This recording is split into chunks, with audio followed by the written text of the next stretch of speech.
नमस्कार दोस्तों, गार्गी क्लासेस पर आपका स्वागत है। डेट आज के 18 सितंबर 2021। देख लेते हैं इंडियन एक्सप्रेस के इंपॉर्टेंट न्यूज़ और एक्सप्लेन पेज से इंपॉर्टेंट आर्टिकल जो अभी हम इस वीडियो में डिस्कस करेंगे। देखो, फर्स्ट न्यूज़ हम देखेंगे संघाई कॉरपोरेशन ऑर्गेनाइजेशन, ठीक है, एससीओ की जो समिट हुई है उसमें हमारे प्राइम मिनिस्टर नरेंद्र मोदी जी के द्वारा काबुल को लेकर क्या स्टेटमेंट्स दिए गए हैं वो जानेंगे।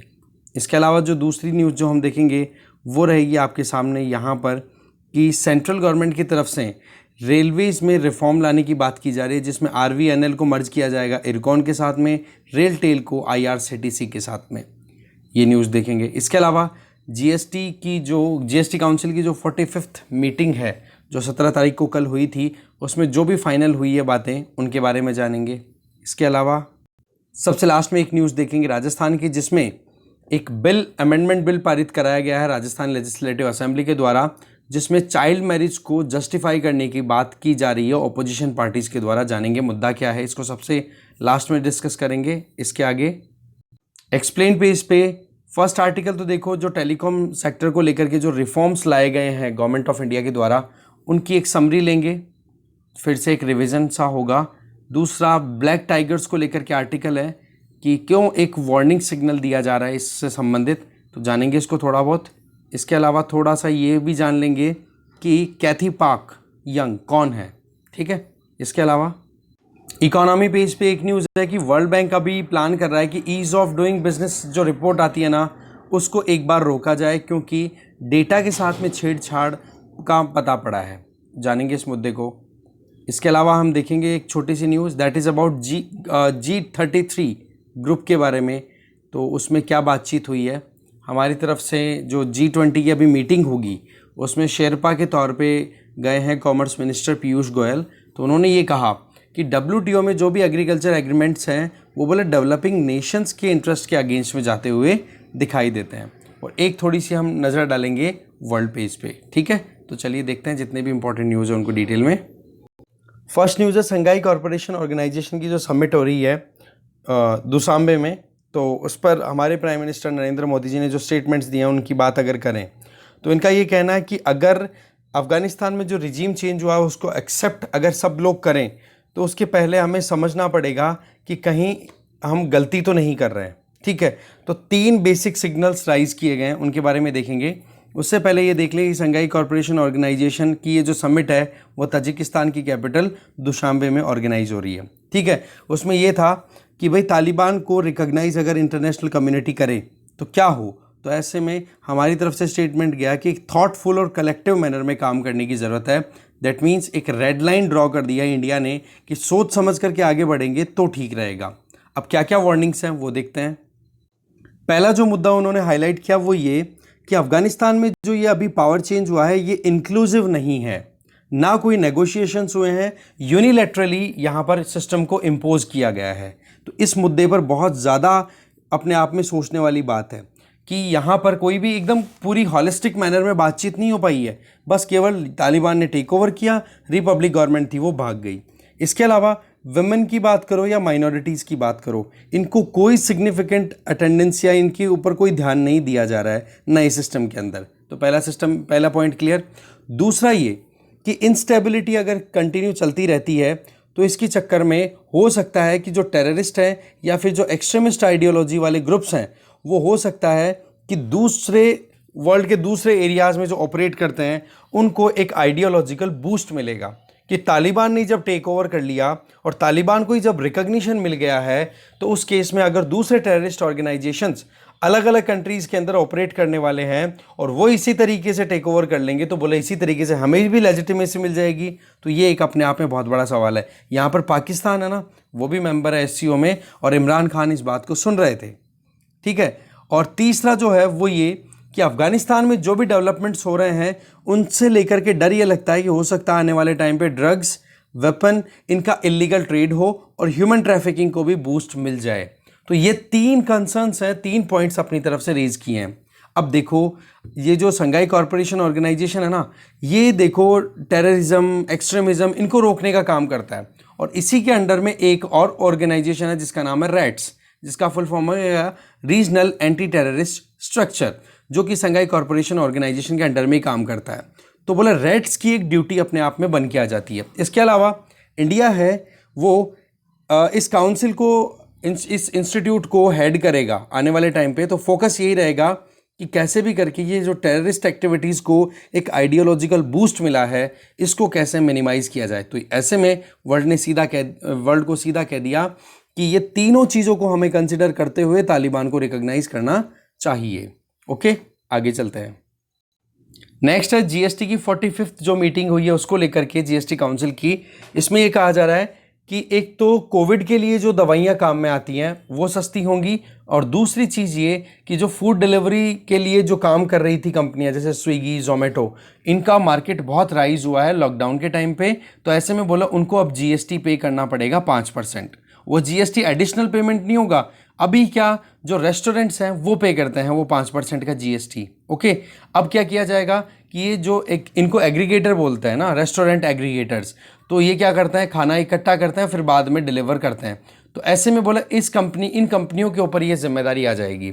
अब इसमें जो सवाल है एक्सपर्ट्स का वो ये कहना है कि जिन फर्म्स को, जिन रेस्टोरेंट्स को जिनका टर्नओवर 20 लाख रुपए से कम है एनुअली, उनको देखो जीएसटी के रिजीम में रिलीफ मिली हुई है, उनको जीएसटी पे करने की ज़रूरत नहीं है। पर इस केस में अगर स्विगी या जोमेटो वाले जो हैं वो अगर किसी ऐसे रेस्टोरेंट से ऑर्डर पिक कर रहे हैं जहां पर 20 लाख से कम का टर्नओवर है जो कि जीएसटी नहीं देता, पर जबकि हमें पता है कि स्विगी और जोमेटो को अब से टैक्स देना पड़ेगा 5% जीएसटी, तो ऐसे में इनके लिए प्रॉब्लम क्रिएट हो जाएगी। इनको अब दो अपने आप में रिकॉर्ड बुक रखनी पड़ेंगी। एक रिकॉर्ड बुक तो होगी जो नॉर्मल फंक्शनिंग है उसके बेसिस पे जो इनका लेन देन होता है कि हाँ गए खाना खा करके आ गए लोग, पर दूसरी तरफ जो स्विगी जोमेटो के बेसिस पे जो इनकी डिलीवरी होगी इनके मटेरियल की, ठीक है, इनके ऑर्डर्स की, तो उसके लिए इनको 5% टैक्स जीएसटी के लिए अलग से कैलकुलेशन लगानी पड़ेगी। तो ये अपने आप में थोड़ा कॉम्प्लिकेशन क्रिएट होने के चांसेस हैं। तो यही चीज़ें बताई जा रही है मेनली। ओके, इसके अलावा कोविड से रिलेटेड जो दवाइयां हैं जैसे कि रेमडेसिविर की बात करो या टोसिलीजुमैब या एम्फोटेरेसिन बी, इनको देखो इनका यूज़ किया जाता है। इसके अलावा एंटीकोगुलेंट जैसे कि हेपेरिन, इनकी बात भी करें तो इनको भी देखा जाए तो कंसेशन दिया जाएगा टैक्स में। इससे क्या होगा कि ये जो कोविड से रिलेटेड जो प्रॉब्लम्स हैं उनको थोड़ा सॉर्ट आउट किया जा सकता है। इसके अलावा आप देखो कि काउंसिल ने ये डिसाइड किया है कि जीएसटी रिमूव किया जाएगा जो भी मस्कुलर एक तरीके से एट्रोफी ड्रग्स जो यूज़ होती हैं, मस्कुलर मतलब अगर फिजिकली किसी को मसल्स में पेन है उनको रिड्यूस करने के लिए, जिनमें एक तो है जोल्गेंजमा और एक है विल्टेप्सो।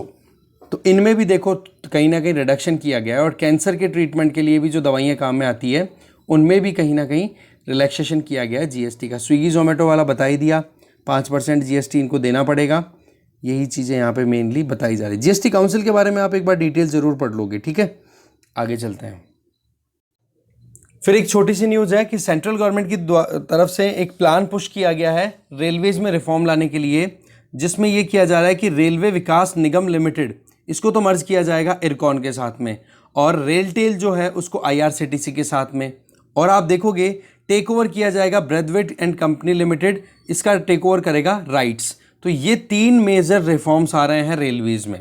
ओके, इसके अलावा ये कोई रेलवेज़ की अगर बात करें तो पीएसयू को कहीं पे रेस्ट्रिक्ट नहीं किया गया है। इसके अलावा आप देखो जो केंद्रीय विद्यालय संगठन की लगभग 94 स्कूल्स जिनको रन कर रहा है रेलवे, तो उनको भी आप देखोगे तो उनको भी अभी कहीं ना कहीं इस रिफॉर्म्स में लिया जा रहा है, ठीक है ना। तो ये पॉइंट बताया जा रहा है मेनली। और पीपीपी मोड पे जाने की कोशिशें हैं, पब्लिक प्राइवेट पार्टनरशिप मॉडल पे, ठीक है। तो ये है। अब आपके लिए एक छोटा सा टास्क है, थोड़ा सा रिवाइज कर लेना कि इंडिया में जितने भी इंफ्रास्ट्रक्चर रिलेटेड प्रोजेक्ट्स होते हैं जिनको हम पीपीपी मॉडल पे करते हैं, उनको कौन कौन से मॉडल्स पे ऑपरेट किया जाता है। तो public private partnership models in India, ये करके आप UPSC point of view search करो और उन मॉडल्स को लर्न करो, क्वेश्चन बन सकता है उन पे। ओके, आगे चलते हैं। नेक्स्ट जो हम आ गए हैं अब एक्सप्लेन पेज पे, यहाँ पर 3 आर्टिकल, तीनों की केवल समरी काम किया है, ज़्यादा डिटेल में जाने की ज़रूरत नहीं है यहाँ पे, क्योंकि क्वेश्चन एक तो ये है कि जो टेलीकॉम सेक्टर को अनपैक किया जा रहा है तो ये रिफॉर्म्स कितना हेल्प करेंगे। तो की अनाउंसमेंट्स क्या है वो देख लेते हैं।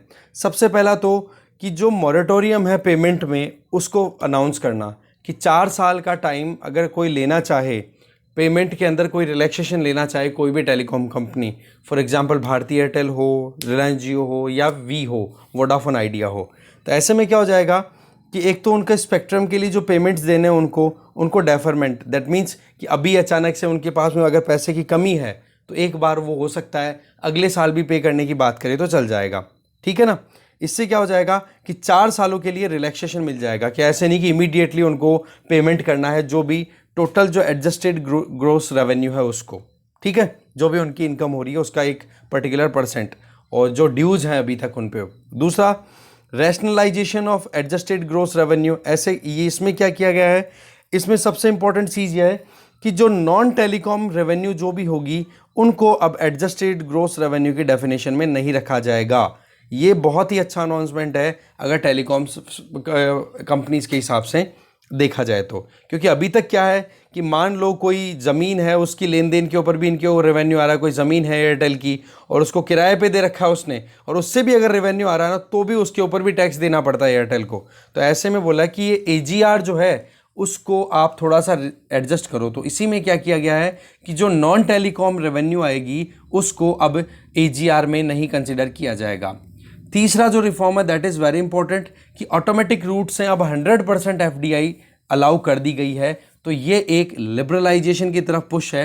इससे क्या होगा, ग्लोबल इन्वेस्टर्स भी टेलीकॉम सेक्टर में हमारे यहाँ पर आएंगे। चौथा जो है reform that is rationalisation of spectrum ecosystem. इसमें क्या कर दिया कि एक तो सबसे इंपॉर्टेंट एक कैलेंडर फिक्स कर दिया है कि किस टाइम पे कौन से स्पेक्ट्रम की ऑक्शन होगी, ठीक है। इससे क्या होगा कि टेलीकॉम सेक्टर की जो कंपनीज है ना वो पहले से प्लान कर लेगी कि हाँ नेक्स्ट ईयर हमें कौन सा स्पेक्ट्रम परचेज करना है और कितना हम बजट लेकर के पहले से चले। तो ये चीज़ क्या प्री प्लान के लिए उनके लिए बेनिफिशियल हो पाएगी, ठीक है। और साथ में बैंक गारंटी की ज़रूरत नहीं पड़ेगी, ये भी एक अच्छी चीज़ है। 20% का जो बताया था ना हमने, केवल 20% तक की बैंक गारंटी की रिक्वायरमेंट रहेगी। तो इसमें क्या होगा कि इनको पहले से बैंक के साथ में लाइजन करना, वो सारी चीज़ें इतनी लोड वाली नहीं रहेगी। और फाइनल जो रिफॉर्म है that is charges on spectrum removed.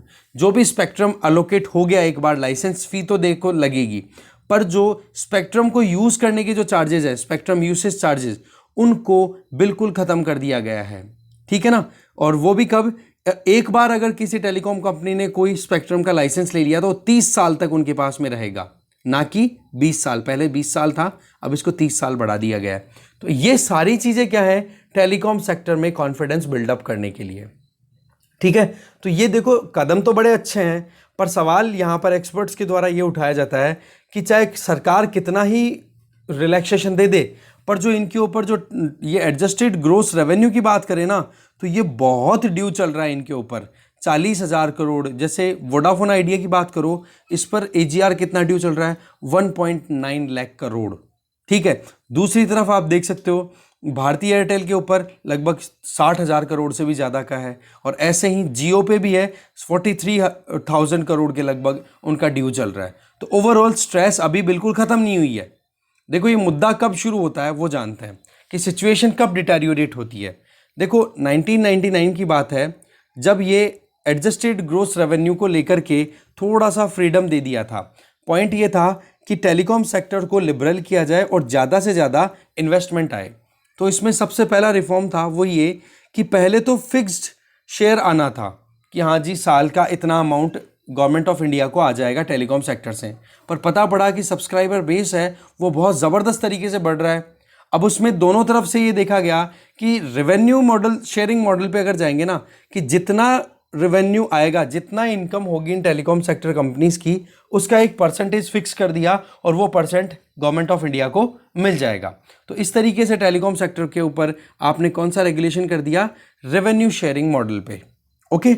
अब इसमें क्या हो गया कि AGR जो है उसमें ये था कि जो नॉन टेलीकॉम रेवेन्यू है और जो टेलीकॉम रेवेन्यू है या फिर लाइसेंस या स्पेक्ट्रम फी है, इन सबको आप कंसिडर करोगे। और इस चीज़ को फाइनलाइज कर दिया गया 2003 में डिपार्टमेंट ऑफ टेलीकम्युनिकेशन के टेलीकॉम के द्वारा। इसमें क्या था कि AGR जो होगा, एडजस्टेड ग्रोस रेवेन्यू जो होगी, उसमें रेवेन्यू जो अर्न की जाएगी इन टेलीकॉम कंपनीज के द्वारा चाहे वो सब्सिडियरी अपनी छोटी दूसरी कोई कंपनी के बेसिस पे हो या किसी इंटरेस्ट पे हो या कोई शॉर्ट टर्म इन्वेस्टमेंट के बेसिस पे हो, कैसे भी करके इनके पास में पैसा अगर आ रहा है तो उसको भी एजीआर में ही कंसिडर करना शुरू कर दिया और यहीं से डिस्प्यूट शुरू हो जाता है और टेलीकॉम कंपनीज हैं वो पहुंच जाती हैं telecom dispute settlement appellate tribunal. और इस ट्रिब्यूनल ने ये 2006 में रूलिंग दी कि इस मुद्दे को देखो ट्राई के पास जाना चाहिए और ट्राई फाइनल आउट करे कि वाकई में एजीआर क्या होगा। एडजस्टेड ग्रॉस रेवेन्यू में ये जो भी इन्वेस्टमेंट कर रखे हैं या फिर जैसे छोटी कंपनियां हैं अपनी सब्सिडरी कोई भी कंपनी ऑपरेट कर रही हैं ये टेलीकॉम कंपनीज, तो उनके ऊपर टैक्स लगना चाहिए या ये एडजस्टेड ग्रॉस रेवेन्यू वाला मुद्दा है ये अप्लाई होना चाहिए कि नहीं। फिर देखो सुप्रीम कोर्ट में पहुंच जाती है सेंट्रल गवर्नमेंट और सुप्रीम कोर्ट ने फिर देखो 122 टेलीकॉम लाइसेंसेस को उस टाइम पे कैंसिल किया था। वजह क्योंकि 2G स्कैम आ गया था उस टाइम पे, ठीक है। ए राजा, कानीमूजी और वो सारे आ गए थे इसमें, तमिलनाडु के लीडर्स थे ये। ओके, अब लीडर तो क्या है कह रही है करप्टर से करप्शन किया ही ना बहुत ज़्यादा, उस चीज़ से तो फिर देखो ये रिजीम चेंज हो गया था। फिर मनमोहन सिंह सरकार के खिलाफ यही एक हवा चल पड़ी थी कि करप्शन बहुत होता है, तभी तो नरेंद्र मोदी फिर गवर्नमेंट बनाता है। और बीजेपी को आप देखो लगभग 20 साल बाद में किसी पॉलिटिकल पार्टी को, 20 भी क्या 24 साल बाद में किसी पॉलिटिकल पार्टी को क्लियर कट मेजॉरिटी मिली थी लोकसभा इलेक्शंस में। वो माहौल ही एकदम नेगेटिव बन चुका था। तो ऐसे में 122 लाइसेंसेस कैंसिल हो गए और एजीआर वाला जो मुद्दा था इसको 2012 से लेकर के होल्ड पे रखा। फिर देखो 2019 में सुप्रीम कोर्ट ने अपना फर्स्ट वर्डिक्ट दिया और ये कहा कि डिपार्टमेंट ऑफ टेलीकम्युनिकेशन की जो 2003 की डेफिनेशन है उसमें कोई खराबी नहीं है, एजीआर की बिल्कुल परफेक्ट है।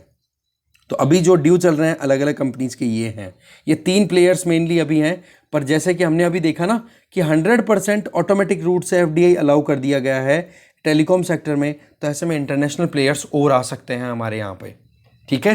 तो ये कुछ मुद्दा था जो पहले भी हमने देख लिया, एक्सप्लेन पेज पे कुछ डिटेल और मिल गई वो और जान ली। ओके, आगे चलते हैं। नेक्स्ट है कि ब्लैक टाइगर्स का जो साउंड है वो वार्निंग क्यों आ रही है यहाँ से। देखो बेसिकली आपके सामने ये स्क्रीन पे देख सकते हो आप, ठीक है, कि इस टाइगर की जो स्ट्रिप्स है ब्लैक स्ट्रिप्स वो इतनी ज़्यादा थिन, मतलब आपको ज़्यादा थिक नहीं दिखाई दे रही है ना इतनी डोमिनेटिंग दिखाई दे रही है, जबकि इधर आप देख सकते हो। तो ये बेसिकली ये जो ब्लैक वाला इधर जो ब्लैक डोमिनेंस हो रही है ना ये जेनेटिकल म्यूटेशन की वजह से हो गया है। अब क्या है कि ज़्यादातर जो ये ब्लैक टाइगर्स हैं ये लोकेटेड है सिमलीपाल में, उड़ीसा में है ये सिमलीपाल। तो यहाँ पर ये टाइगर्स है टाइगर रिजर्व, अब यहीं पर केवल और केवल इनकी इनब्रीडिंग हो रही है, बाहर से कहीं पे इंटरेक्शन नहीं हो रहा। देखो सबसे बड़ी प्रॉब्लम क्या होती है बायोडाइवर्सिटी के लिए, अगर किसी भी ज्योग्राफिकल एरिया में आपने बायोडाइवर्सिटी को आपने कन्फाइन कर दिया और दूसरे ज्योग्राफिकल एरिया से उनके इंटरकनेक्शन नहीं है, तो वो local geographical condition, climatic situation और जो भी प्रेवलेंट सिचुएशंस हैं उनको ध्यान में रखते हुए वो स्पीसी म्यूटेट करती रहती है। पर अचानक से मान लो कि क्लाइमेट चेंज हो रहा है और उसकी वजह से टेम्परेचर राइज हो गया, तो वो स्पीसी वहां पे सरवाइव कर पाएगी क्या? ऐसे में तो चांस ये बन गया कि अचानक से पता पड़े कि ये ब्लैक टाइगर जो कि सिमलीपाल में ही है वो अचानक से एक्सटिंक्ट हो गए।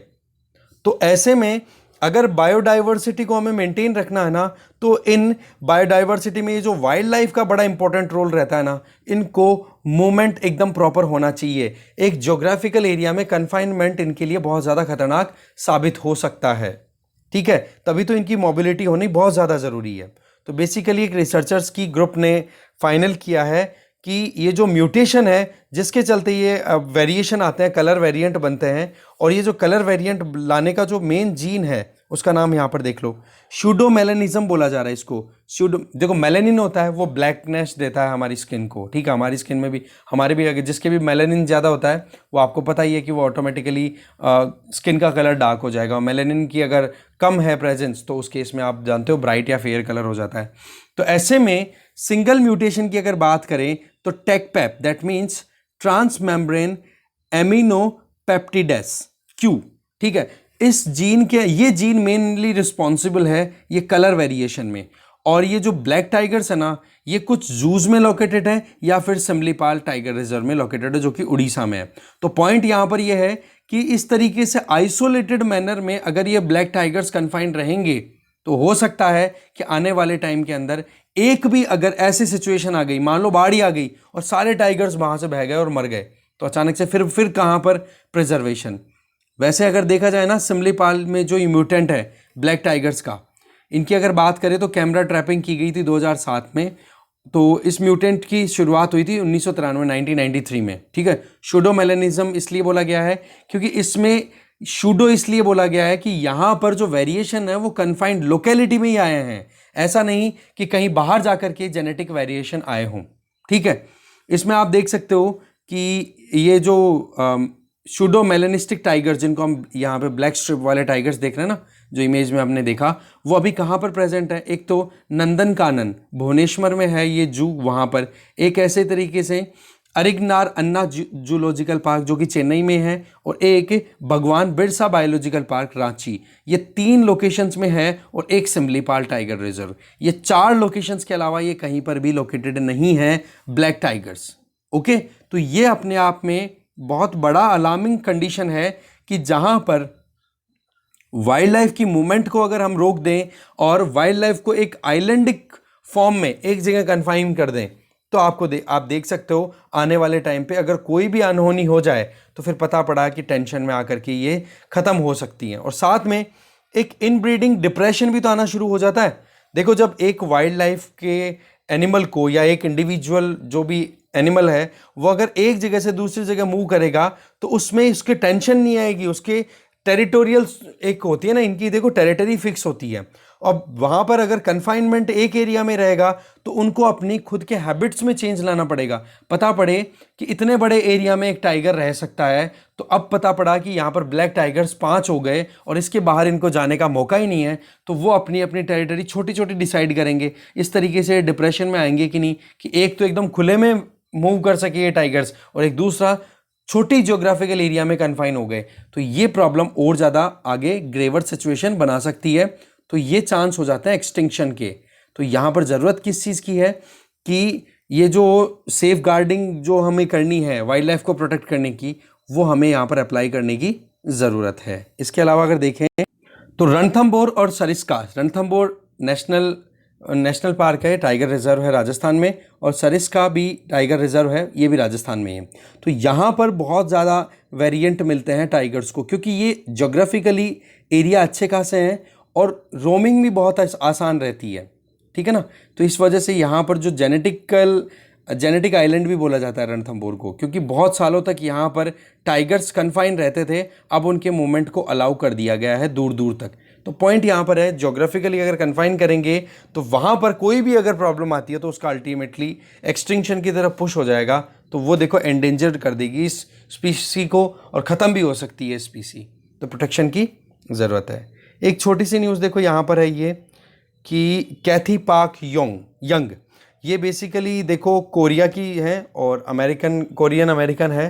तो इनका अभी टाइम्स मैगजीन में top 100 in most influential personalities में इनका नाम आया है, ठीक है। तो हो सकता है क्वेश्चन बन जाए कि रिसेंटली ये नाम हाईलाइटेड था, ये कौन है, ठीक है। इनके क्रिएशंस भी आप देख सकते हो यहाँ पे, ओके।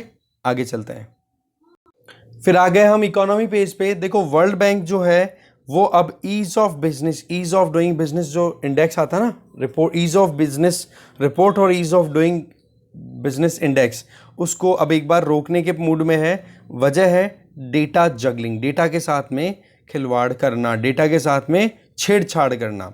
और इसमें मेनली बताया जाता है कि चाइना की रैंकिंग को इम्प्रूव करने के लिए ये छेड़छाड़ देखी गई थी। तो ऐसे में world bank president Jim Yong Kim और उस टाइम के चीफ एग्जीक्यूटिव क्रिस्टलिना जॉर्जीवा, जो कि अब IMF की MD है अभी फ़िलहाल जॉर्जीवा, तो इन्होंने ये कहा कि ये जो केस है इसमें अजरबैजान, चाइना, सऊदी अरब और UAE की रैंक को बढ़ाने के लिए यहाँ पर डेटा के साथ छेड़छाड़ी मिली है। तो ऐसे में एक बार हम इस रैंकिंग को बंद करेंगे, क्योंकि सीधी सी बात आपको पता ही है कि ईज़ ऑफ डूइंग बिजनेस में तो इंडिया ने कितनी कोशिशें की अपनी रैंकिंग को इम्प्रूव करते करते, जिससे कि हम यहाँ पर ज़्यादा से ज़्यादा इन्वेस्टमेंट ला सकें। 79 पोजीशन में हुआ करता था इंडिया 2014 में, फिर उसके बाद में इम्प्रूव करके 2017 में 67th रैंक पे आया, फिर और 30 रैंक जंप किया। तो ऐसे में ओवरऑल जो इम्प्रूवमेंट था इंडिया का, वो कोशिश ये थी कि कैसे भी बने। पर इसके अलावा आप देखो कि चाइना और इंडिया टॉप इम्प्रूवर्स में से एक हुआ करते थे, पर चाइना के साथ में तो यहाँ डेटा का खिलवाड़ आपको पता पड़ ही गया है। तो बोला इस चक्कर में हम एक बार इसको रिव्यू करेंगे, फिर आगे डिसाइड करेंगे आगे चलना है कि नहीं। तो ईज़ ऑफ मतलब डूइंग बिजनेस रिपोर्ट, ठीक है।